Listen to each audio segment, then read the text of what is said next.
First of all, thank you for all coming out. Thank you for keeping your eyes on the prize.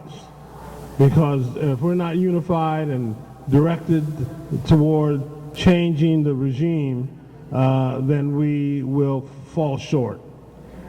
I have had the privilege of knowing and watching Jesse Arreguin in the heat of battle. And I can tell you he was somebody who doesn't waver, who stands tall against those forces on the council that have put this city up for sale.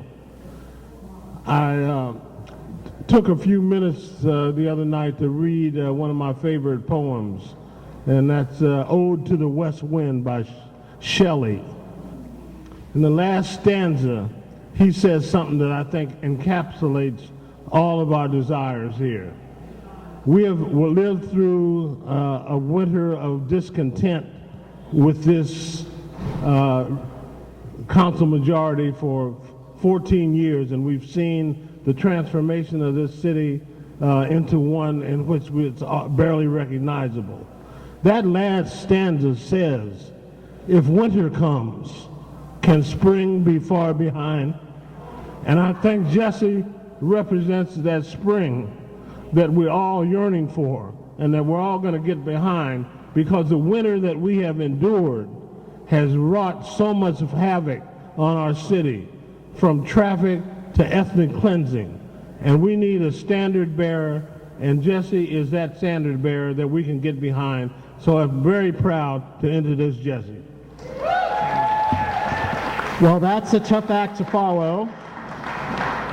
I am running for mayor because we need new dynamic leadership in City Hall, and I want to make Berkeley work for everyone. I love this city. I care deeply about this city and its future. I came to Berkeley and I made it my home because of the values of tolerance, inclusiveness, equal access of opportunity, diversity of thought, leadership in social justice and sustainability. And these are values that were instilled in me very early on in my life.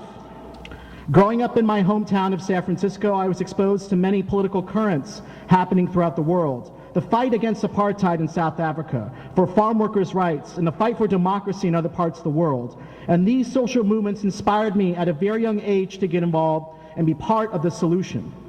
At the age of 9 years old, inspired by his legacy, I led efforts to name a street in San Francisco after my hero, Cesar Chavez, and for the last 20 years, I have been an advocate for progressive change.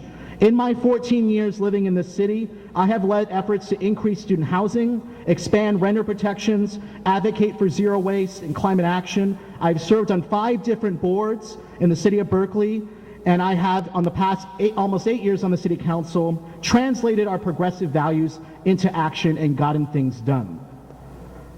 What has happened to our city? Our neighborhoods are a monopoly board. We see speculation city.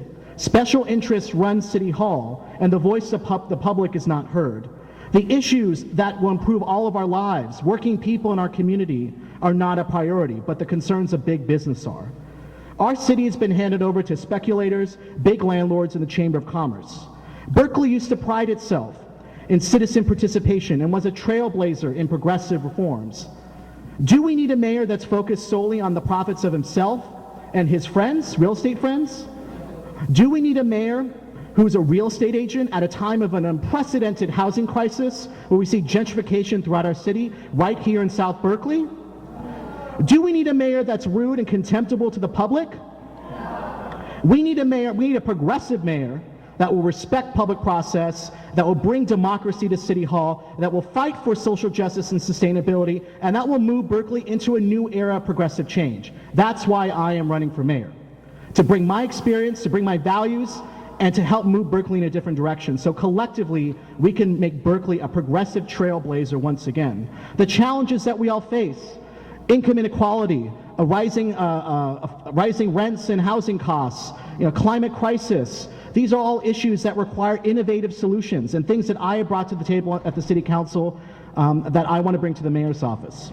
So, I've been proud to be endorsed by State Controller Betty Yee, State Board of Equalization Chairperson Fiona Ma, SEIU Local 1021, Councilmember Max Anderson, former Berkeley Mayor Gus Newport, and many community leaders throughout Berkeley. I'd be honored to have your vote so we can build the momentum to not only beat Capitelli, but to take back City Hall for the people. Thank you.